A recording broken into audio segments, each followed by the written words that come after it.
अस्सलाम वालेकुम रोहन के स्वागत बा भोजपुरी जुगाड़ू किचन में। तो आज हमारे किचन में बन जाता है स्पेशल आलू अदौरी के सब्जी। स्पेशल आलू अदौरी के सब्जी बनाए खतरा देखी लो मसूर के दाल में भथुआ डाल के अदौरी के तैयार कइल बा। तो भथुआ के रउआ लोगन किए का बोलल जाला कमेंट में बताएम लोनी। हमनी किए गाँव देहात में भथुए बोलल जाला। तो देखी लोनी भथुआ में थोड़ा खटापन हो, ओई के चलते कोई के पसंद आवला, कोई के ना पसंद आवला, कोई खा पावला, कोई ना खा पावला। तो देखी लोनी भथुआ आला अदौरी बनाए खतरा हम जना जना तरीका से बनैले बनी। भथुआ डाल के मसूर के दाल में अदौरी वो तरीका से अगर बनाएम लोनी तो वो बहुत परफेक्ट अदौरी बन के तैयार होखी आ भथुआ में के खटापन खत्म हो जाए। अगर वो तरीका जाने को होई तो हमारा यूट्यूब चैनल पर जाके देख लो लोनी भथुआ आला अदौरी बना के आ वीडियो बना के डलले बनी। तो चली लोनी सर्च करके देख लो लोनी हमारा यूट्यूब चैनल पर। तो देख लोनी भथुआ आला अदौरी हर एक इंसान के खाए के चाहिए, हर आदमी के खाए के चाहिए। पेट खतरा, वजन खतरा, सेहत खतरा, बहुत फायदामंद चीज़ है सब्जी एकर भथुआ आला। तो देखी लोनी सब्जी बना के खाई लोनी या मसूर के दाल में भथुआ डाल के अदौरी बना के खाई लोनी, या सब्जी बना के खाई लोनी, या पकौड़ा पकौड़ी भथुआ के बना के खाई लोनी, या मुरब्बा बना के भथुआ खाई लोनी। मने भथुआ खाई लोनी एकदम जरूर। हर एक इंसान के भथुआ के सब्जी खाए के चाहिए, अदौरी में डाल के खाए के चाहिए। तो देखी लोनी भथुआ वाला अदौरी बना के रखल जाला। तो बरसात के मौसम में आलू के साथ में सब्जी बनावल जाला तो बहुत अच्छा लागेला, बहुत बढ़िया लागेला। ओकर सब्जी बहुत जबरदस्त लागेला। तो देख लोनी बरसात के मौसम बा, सावन के महीना बा। सावन के महीना में मीट मछली के रेट घट जाला, सब्जी के रेट बहुत ज़्यादा बढ़ जाला। तो आदमी टेंशन में हो जाला। तो रोज तो आदमी मीट मछली ना खा पाला। तो भथुआ डाल के मसूर के दाल में अदौरी बना के रखल जाला तो झटपट आलू के साथ में सब्जी के बना लियला। तो देखी लोनी सब्जी बनाए खतरा अदौरी के साइड में कर दिया, आलू प्याज के अच्छा तरीका से छील के आ सब्जी के काट लिया। तो देख लोनी आलू प्याज के एकदम अच्छा तरीके से छील के आ सब्जी काट के धो के कंप्लीट कर चुकल बानी। ये सब्जी में डाले खतरा कुछ खड़ा मसाला हम ले लेल बानी, पीसे खतरा लहसुन भी ले लेल बानी, हल्दी भी ले लेल बानी। तो देख लो हल्दी मिल से पिसवाल बहुत ज़्यादा मोटा पिसा गला। तो एक के चलनी से चाल के रखल बा। तो एक के सिलवट पर पीस के हम सब्जी में यूज करनी। खड़ा मसाला भी ले लेल बानी, 2 हरा इलायची बा, जौतरी बाटे, बड़ा इलायची बाटे, फूल बाटे, 3 गो लौंग बटे, दालचीनी के टुकड़ा बा। अब इतना मसाला के सिलवट पर पीस के और मसाला के तैयारी करके तब हम लोगन के दिखाओ तनी।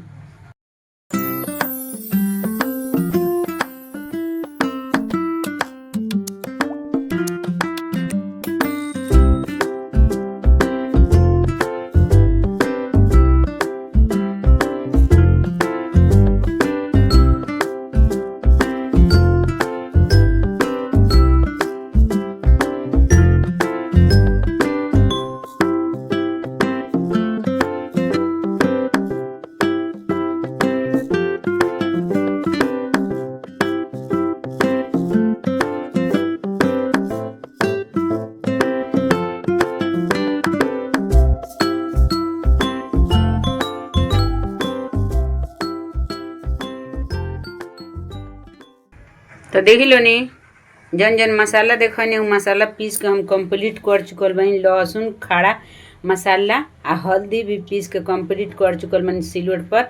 स्वाद अनुसार नमक ले ले बानी, मरचा पाउडर ले ले बानी, धनिया पाउडर ले ले बानी। एमे गरम मसाला मिक्स करके पिसवाल बा तो गरम मसाला की पाउडर बटे।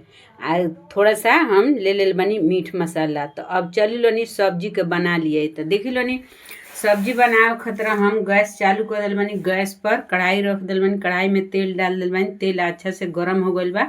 तो सबसे पहले अदौरी के डाल के 2 मिनट खतरा भून लिए। अच्छा तरीका से चला चला के अदौरी के भून जाई, जो अदौरी जली ना आ अदौरी अच्छा से भुना भी जाई।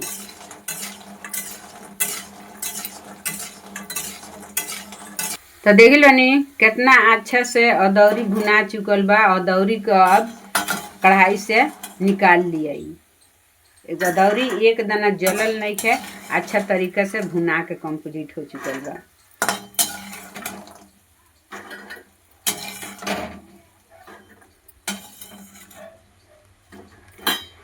अब यही कढ़ाई में डाल दिए तेल और तेल डाल के फिर अच्छा तरीका से आलू के डाल के लगातार चला चला के 5 मिनट आलू के फ्राई कर लिए।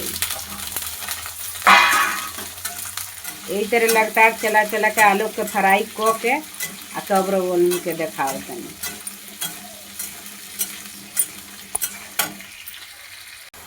तो देख लो नी आलू एकदम अच्छा तरीका से फ्राई हो के कंप्लीट हो चुकल बा। अब आलू के निकाल लिए प्लेट में।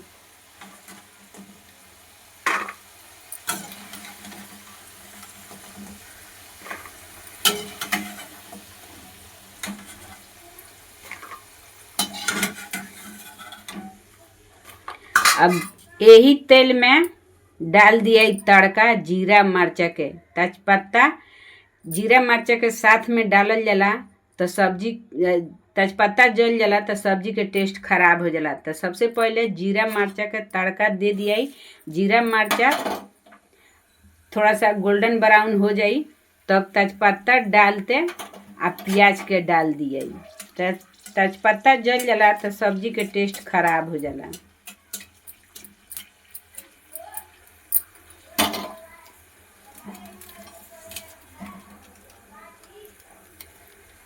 तेजपत्ता डालते आ प्याज के डाल के अच्छा से चला चला के आ प्याज के लाल कर लिए। तो प्याज अच्छा से लाल हो जाई अब जली भी नहीं।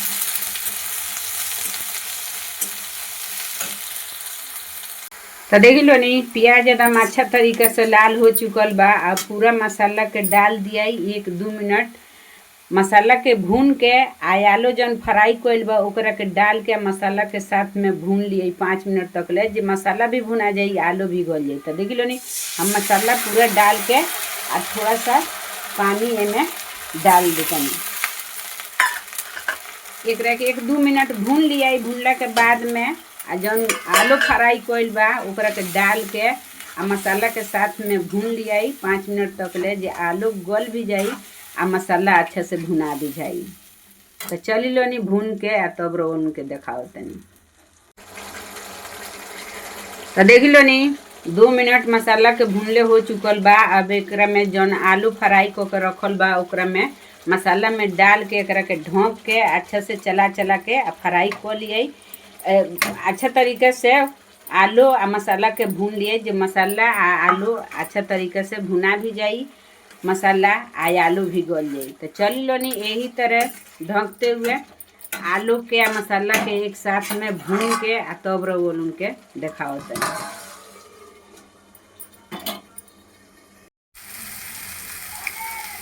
तो देख लो नी एकदम अच्छा तरीका से हमारा आलू और मसाला एक साथ में भुना चुकल बा कंप्लीट हो चुकल बा। आलू एकदम अच्छा तरीका से गल चुकल बा देख सकत नी।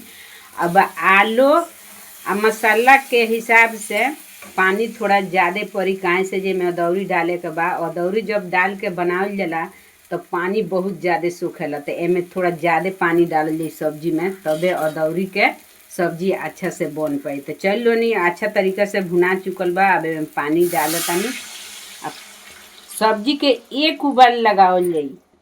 जब सब्जी में एक उबाल आ जाई तब अदौरी डाल के एक उबाल तकले अदौरी के साथ में लगावल जाई सब्जी के।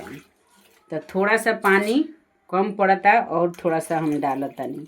तो चली लो नी सब्जी के ढक के एक उबाल लगा लिया। जब एक उबाल आ जाता तब हम रोल के देखाओ तनी।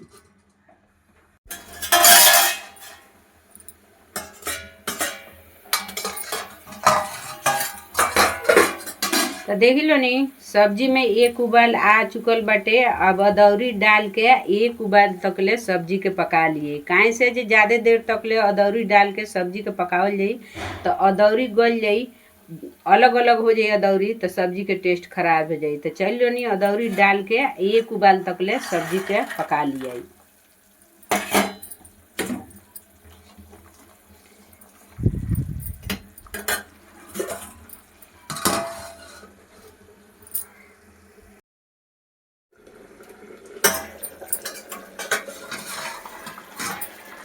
तो देख लो नी कितना अच्छा से आलू अदौरी के सब्जी बन के कंप्लीट हो चुकल बा। देख सकत लो नी एक दाना अदौरी अलग अलग नइखे भइल, एकदम सलग के सलगे बाटे। तो चली लोनी अब चूल्हा के बंद कर दिए। सब्जी एकदम अच्छा तरीके से बन के कंप्लीट हो चुकल बाटे। तो देखी लोनी एकदम आलू अदौरी के सब्जी एकदम बन के कंप्लीट हो चुकल बा। तो चली लोनी भथुआ के अदौरी बना के रखी लोनी, भथुआ के अदौरी के सब्जी बनाई लोनी, खाई लोनी, बच्चा के खियाई लोनी। हमार वीडियो अच्छा लगल तो वीडियो के लाइक करके चैनल के सब्सक्राइब करें। नए नए तरीके सीखे तो कमेंट शेयर करें लोनी। अगला वीडियो में मिले। अल्लाह हाफिज।